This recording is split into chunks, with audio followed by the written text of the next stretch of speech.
A depleted Biden ousted from the election race at the last moment. A bullet grazed Trump's ear. He was saved by a miracle. A debate where they discussed whether immigrants ate cats and whether Kamala Harris's dad was a Marxist. This election has been quite a show. Of course, every show has an ending. The United States has spoken loud and clear. Donald Trump has won the election and will return to the Oval Office on January 20th. Now, after a very long marathon and terribly intense campaign, what is known as the transition period begins. A period that this time around will be anything but calm. Right now, the Oval Office is a cockpit of an airplane flying through a huge storm. Hostages in Gaza, Israel's wars, China's continual harassment of Taiwan, and of course, the war in Ukraine. There's a lot to be done. Both the Biden administration and the president-elect's team will have no respite in the coming months. Yet, of all the open conflicts, the situation in Ukraine is by far the most fragile and desperate. The future of Ukraine and its President Zelenskyy lies ultimately in the hands of the United States. And now, with the election of Trump, uncertainty has blanketed the horizon. Since I pledged to swiftly end the war in Ukraine, so when I say end it, I'm going to get a settlement very quickly. And I know both people, and you can get it very, very quickly. You can only do it through the presidency, but you control the money coming in, coming out. You can get that. I will have that settlement done within 24 hours. This is the promise that Trump has repeated over and over again in recent months, to end the war in just 24 hours. Of course, you don't have to be a visionary or even a geopolitical expert to know that this can probably only be achieved by paying a very high price, giving Russia more than it asks for, and putting the Ukrainian government between a rock and a hard place. A government that wants absolutely nothing to do with ceding territory to Russia, nor with reaching a false peace that would give Moscow the opportunity to recharge its batteries and prepare for a new attack. Zelenskyy on Trump's peace plan. No one can push Ukraine to give up territory for peace. If one person in the world, and this person is Donald Trump, can stop the war in 24 hours, the question is at what price and who will pay, Zelenskyy said in an interview with BBC. VisualPolitik community, with the victory of Donald Trump, the time has come to ask yourself a few questions. How will the war evolve from now on? In what ways could Trump bring the conflict to a close in 24 hours? Who is going to benefit most from the new US policy? Well, we're going to see all that and more in this video. So fire up your engines and let's get started. At the end of September, as if he were a visionary, Volodymyr Zelenskyy went to Washington to knock on several doors. The Ukrainian president met with Joe Biden, congressional leaders, as well as Kamala Harris and Donald Trump. Zelenskyy wanted to present everyone with his plan for victory, a strategy document explaining how Kyiv believes they could win the war and what they need to do to achieve it. As you probably all know, Donald Trump has been very critical of both Ukraine and Zelenskyy himself, but at the time, the Ukrainian leader had enough instinct to meet with the candidates, even if it meant having to deal with Trump, a guy who frequently criticizes Ukraine, justifies Russia's actions, and says glowing things about Putin. But we already know all this. The question is, what on earth did the plan for victory say? Well, let's take a look. The first thing Zelenskyy envisages in his plan is that NATO should present his nation with an unconditional invitation for Ukraine to join the alliance as soon as the fighting is over. In other words, an absolutely binding commitment. Secondly, Ukraine is calling for increased delivery of military equipment to armor the country's defenses, to discourage Moscow from achieving any victory, and to enable Ukraine to advance in the occupied areas. Not only that, but Zelenskyy also proposes to turn Ukraine into a kind of arsenal for the West, the perfect base for non-nuclear deterrence against Russia. In exchange for aid, and this is the fourth point of the plan, Ukraine would give US and European companies a free hand to exploit a huge amount of Ukraine's critical resources: uranium, titanium, lithium, graphite, gas, and many other such raw materials. You give me weapons, I guarantee you preferential access to valuable resources.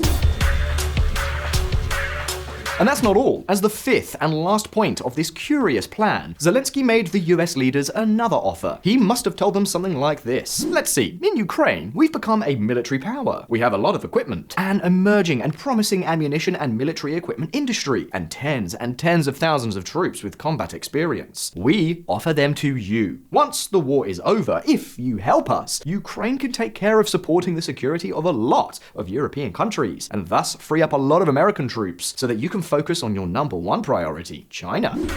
If the partners agree, we plan to replace certain military contingents of the US armed forces stationed in Europe with Ukrainian units after the war. In other words, Ukraine would use its troops to replace those of the United States in Europe and, at the same time, keep its army well oiled, just in case at any moment they have to join a war waged by the United States. Donald Trump was most likely indifferent to the first 3 points. Make America Great Again Republicans consider aid to Ukraine to be a big waste, and certainly aren't exactly fans of organizations like NATO.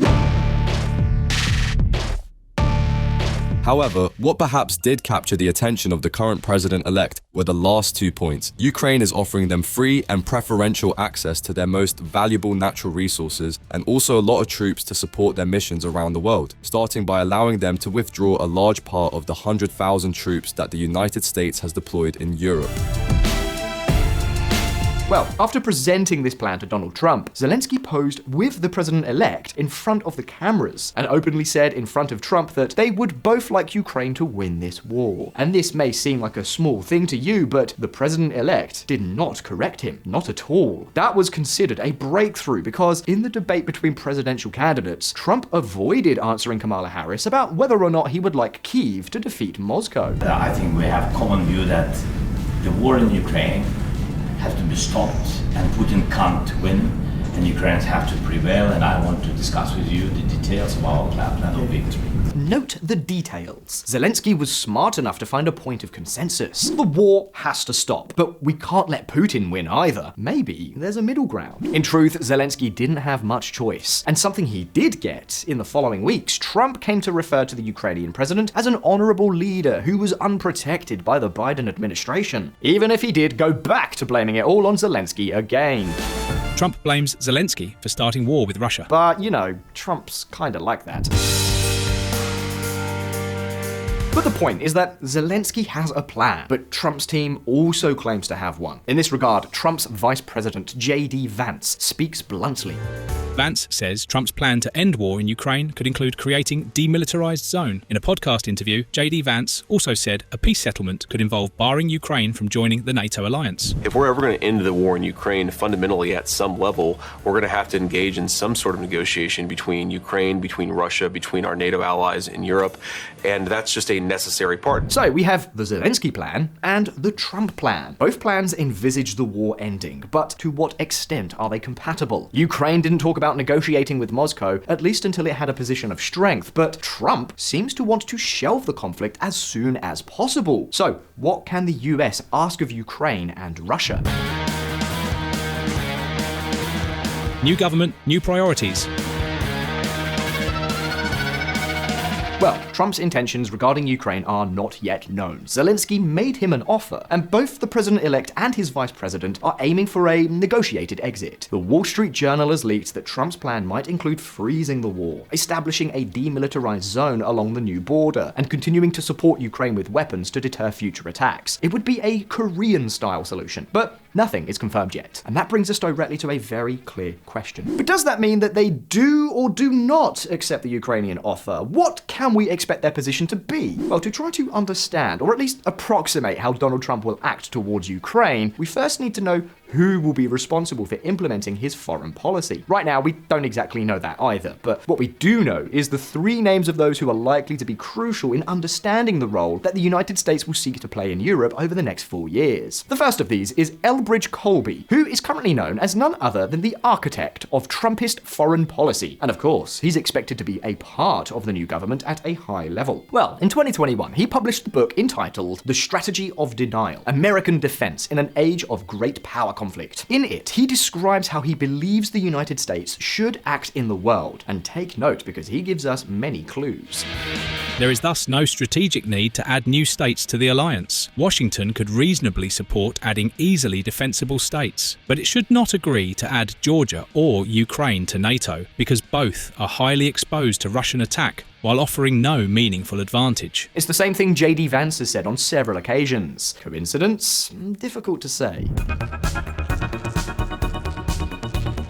Colby argues in his book that NATO far exceeds Russia's military power, and therefore Putin cannot project his power onto any member state. Therefore, according to him, it would be pointless to expand the alliance because it has already served its strategic purpose. Ukraine is not useful because the deterrence on Moscow is already complete. I think we would have been better off at having a realistic assessment of how resolute the Russians were, how capable the Ukrainians are, and how prepared the United States and its European allies are to support the Ukrainians, and calibrate based, and then what we could realistically negotiate over, for instance, NATO membership for Ukraine, which I don't think makes sense anyway. The first point of Zelensky's plan is complicated. Colby is very clear. Russia for the United States is nothing more than a distraction. According to this Trump strategist, it has to turn its attention to the three rival powers: China, China, and China. Of course, if that were the position, Ukraine's idea of offering to become a key component of deterrence might not fit with the plans of the future White House. But Colby is not the only guy who stands out.